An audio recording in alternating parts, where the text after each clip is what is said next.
মহানবী সাল্লাল্লাহু আলাইহি সাল্লামকে অবমাননা করে কার্টুন ছাপানোর জন্য ফরাসি ম্যাগাজিনের কঠোর নিন্দা ইরানে।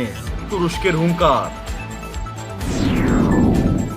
দ্বিতীয় বিশ্বযুদ্ধের বিজয় রক্ষার জন্য রাশিয়ার সঙ্গে কাজ করতে প্রস্তুত চীন। আমিরাতের কাছে অত্যন্ত উন্নত মানের অস্ত্র বিক্রির পরিকল্পনা করছে ইসরায়েল। শব্দের চেয়েও দ্রুত গতির হাইপারসোনিক যুদ্ধ বিমান তৈরির প্রতিযোগিতায় যুক্তরাষ্ট্র, রাশিয়া ও চীন। আমেরিকার এ ব্যর্থতা জাতিসংঘের ইতিহাসে নজিরবিহীন, বলল হাসান রুহানি। ইসরায়েল আমিরাত বিমান চলাচলে বাহরাইনের আকাশ ব্যবহারের অনুমতি। আলোচনায় সমাধান চায় তুরস্ক, শর্ত দিল গ্রিস। ভারত চীন উত্তেজনার মধ্যে সীমান্তে নেপালের সেনা মোতায়েন। যুক্তরাষ্ট্রকে মধ্যস্থতাকারী হিসেবে আর মানবে না ফিলিস্তিনি, বলল মাহমুদ আব্বাস। পাকিস্তানকে অস্ত্র না দেওয়ার বিষয়ে ভারতের কথাই রাখল রাশিয়া। মস্কোয় মুখোমুখি ভারত চীনের প্রতিরক্ষা মন্ত্রী। পুতিনের বিরুদ্ধে পশ্চিমা নেতারা একজন। রাশিয়াকে গ্যাস পাইপলাইন প্রকল্প বন্ধের হুমকি জার্মানির। ভোটারদের 2বার করে ভোট দিতে বললেন ট্রাম্প। মোদিকে হত্যার হুমকি, নিরাপত্তা জোরদার। শত্রুদের ভয়ঙ্কর অস্ত্র তৈরির হুঁশিয়ারি দিল ইরান। ইসরায়েল শত্রু থাকবেই এবং 1 ইঞ্চি ভূমিও ছাড় দেওয়া হবে না, হামাসের হুঁশিয়ারি।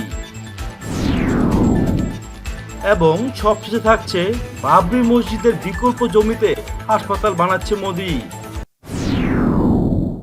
মানবতার মুক্তির দূত মহানবী হযরত মুহাম্মদ সাল্লাল্লাহু আলাইহি সাল্লামকে অবমাননা করে বিকৃত ও অরুচিকর কার্টুন ছাপানোর জন্য ফ্রান্সের শার্লি এবদো ম্যাগাজিনের বিরুদ্ধে কঠোর নিন্দা জানিয়েছে ইসলামী প্রজাতন্ত্র ইরান। ইরানের পররাষ্ট্র দপ্তরের মুখপাত্র সাইয়েদ খতিবজাদে বলেন, মহানবী সাল্লাল্লাহু আলাইহি সাল্লাম কিংবা অন্য যে কোনো নবীকে অবমাননা করা সম্পূর্ণভাবে অগ্রহণযোগ্য।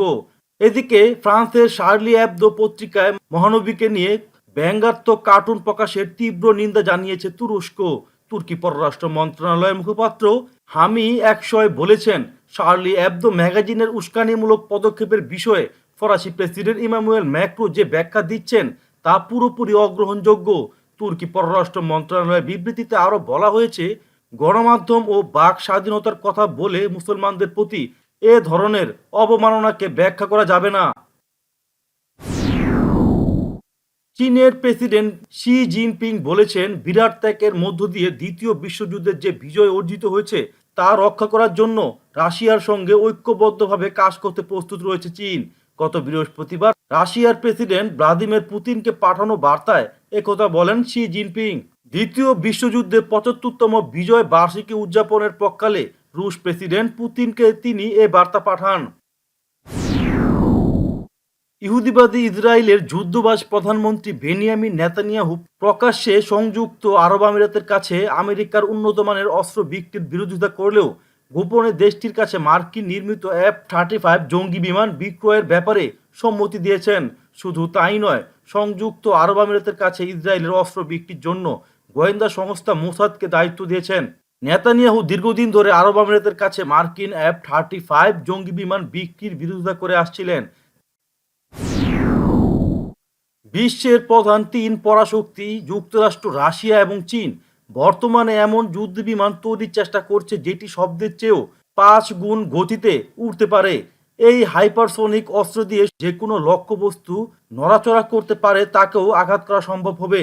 মাক 5 গতিতে একটি বিমান উড়ে গেলে যে পরিমাণ তাপ তৈরি হবে তা সহ্য করতে পারে না এমন উপকরণ তৈরির যেমন গবেষণা চলছে, তেমনি বিজ্ঞানীরা চেষ্টা করছেন এর সাথে তাল মেলাতে পারে এমন প্রযুক্তি তৈরি করতে। হাইপারসোনিক গবেষণায় অগ্রবর্তী 3টি দেশই এই খাতে বিপুল সামরিক বরাদ্দ ব্যয় করছে। ইরানের প্রেসিডেন্ট ডাক্তার হাসান রুহানি বলেছেন, তার দেশের বিরুদ্ধে আমেরিকা অস্ত্র নিষেধাজ্ঞার মেয়াদ বাড়ানোর প্রস্তাব পাশ করতে যে ব্যর্থতার পরিচয় দিয়েছে জাতিসংঘের ইতিহাসে তা নজিরবিহীন। ইরানের উত্তর ও উত্তর পশ্চিমাঞ্চলীয় কেরমানশাহ, পূর্ব আজারবাইজান ও আরদেবিল প্রদেশে 3টি গুরুত্বপূর্ণ প্রকল্পের উদ্বোধনী অনুষ্ঠানে প্রেসিডেন্ট রুহানি কথা বলেন। ইরানের জ্বালানি মন্ত্রণালয় এসব প্রকল্প বাস্তবায়ন করছে।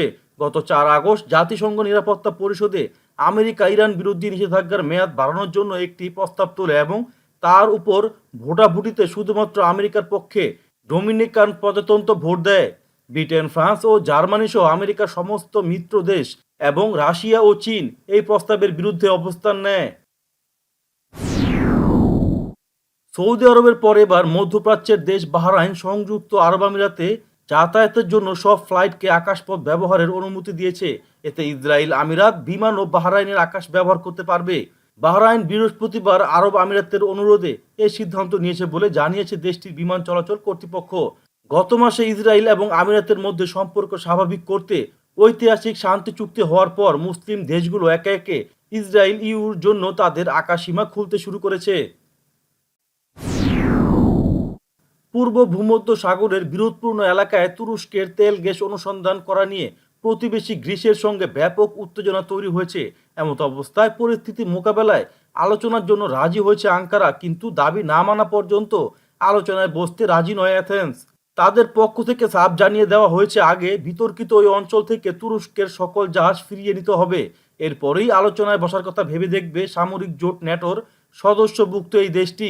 মূলত পূর্ব ঘোষণা অনুযায়ী বিরোধপূর্ণ ওই এলাকায় গত 1 সেপ্টেম্বর তেল গ্যাস অনুসন্ধান বন্ধ করার কথা ছিল তুরস্কের, কিন্তু তা বন্ধ না করে আগামী 12 সেপ্টেম্বর পর্যন্ত অনুসন্ধান অব্যাহত রাখার ঘোষণা দিয়েছে দেশটি। ভারত চীন চলমান সীমান্ত সংঘাত ও উত্তেজনার মধ্যে লিপুলেখ সীমান্তে সেনা মোতায়েন করেছে নেপাল। নেপাল সরকারের নির্দেশে ভারতের উত্তরাখণ্ডের লিপুলেখ এলাকায় কালাপানি উপত্যকায় কর্তব্যরত ভারতীয় সেনা জওয়ানদের উপর নজরদারি শুরু করেছে নেপালি বাহিনী। ভারত, চীন ও নেপালের মধ্যে ত্রিসংযোগ এলাকায় লিপুলেখের অবস্থান। এটি উত্তরাখণ্ডের কালাপানি উপত্যকার উপরের অংশে অবস্থিত। ফিলিস্তিনের প্রেসিডেন্ট মাহমুদ আব্বাস বলেছেন, এখন থেকে আর কারো আমাদের পক্ষ থেকে কথা বলার অধিকার নেই, কেবল আমরাই আমাদের বিষয়ে কথা বলবো। রামাল্লাহ ও বৈরুতে ফিলিস্তিনি গ্রুপগুলোর সঙ্গে বৃহস্পতিবার এক ভিডিও কনফারেন্সে তিনি কথা বলেন। ফিলিস্তিনের প্রেসিডেন্ট বলেন, চলতি বছরের শুরু থেকেই আমাদের উপর চাপ বাড়ছে।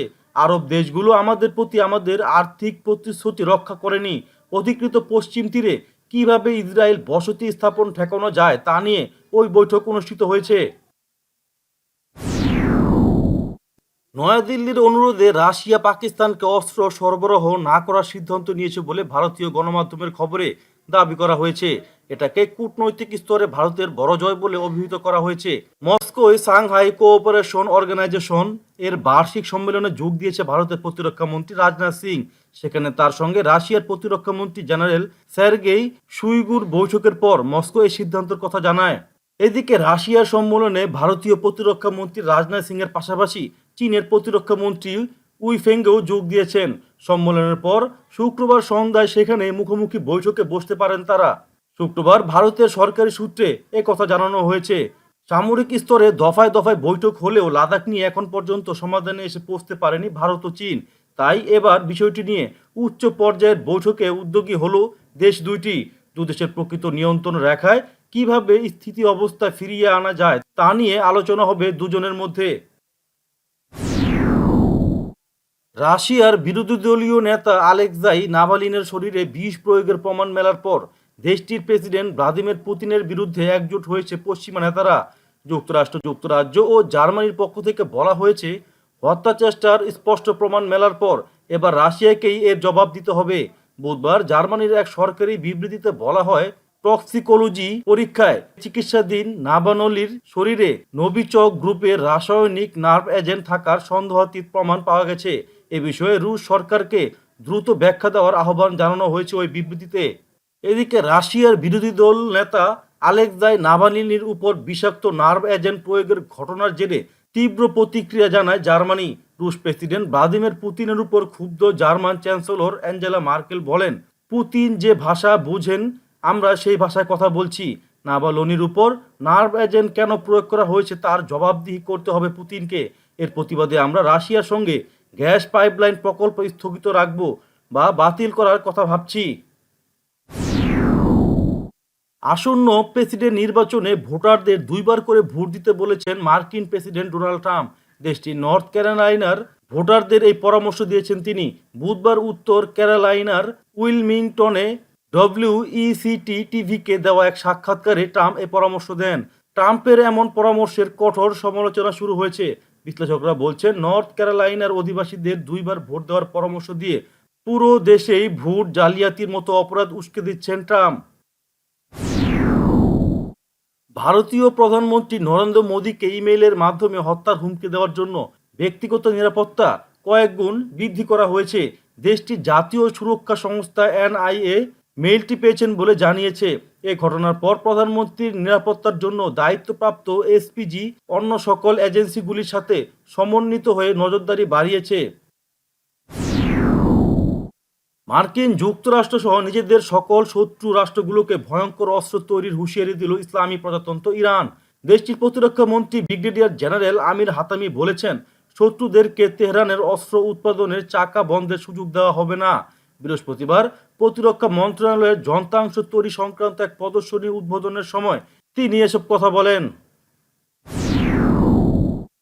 ফিলিস্তিনের ইসলামী প্রতিরোধ আন্দোলন হামাস সেখানকার সমস্ত রাজনৈতিক দল ও সংগঠনের জন্য জোরালো ঐক্য প্রতিষ্ঠার আহ্বান জানিয়েছেন। গত বৃহস্পতিবার ফিলিস্তিনিদের মধ্যে ঐক্য প্রতিষ্ঠা বিষয়ক এক অনলাইন বৈঠকে এই আহ্বান জানান হামাসের রাজনৈতিক শাখার প্রধান ইসমাইল হানিয়া। তিনি বলেন, আমেরিকা, ইহুদিবাদী ইসরায়েল এবং বিশ্বাসঘাতক আরব সরকারগুলোর ফিলিস্তিনিদের লক্ষ্য করে যে পদক্ষেপ নিয়েছে তা মোকাবেলার জন্য ফিলিস্তিনের সমস্ত রাজনৈতিক দল ও সংগঠনের মধ্যকার মতভেদ ভুলে যেতে হবে। ভারতের অযোধ্যায় বাবরি মসজিদের বিকল্প হিসেবে মুসলিমদের জন্য যে 5 একর জমি বরাদ্দ দেওয়া হয়েছে, এবার সেখানে মসজিদেরও আগে একটি হাসপাতাল তৈরির সিদ্ধান্ত নিয়েছে Indo Islamic cultural foundation trust. Supreme কোর্টের নির্দেশ উত্তরপ্রদেশ সুন্নি ওয়াকফ বোর্ডকে বিকল্প যে জায়গা দেওয়া হয়েছে সেটি নির্মাণের সব দায়িত্ব এই ট্রাস্টের উপর।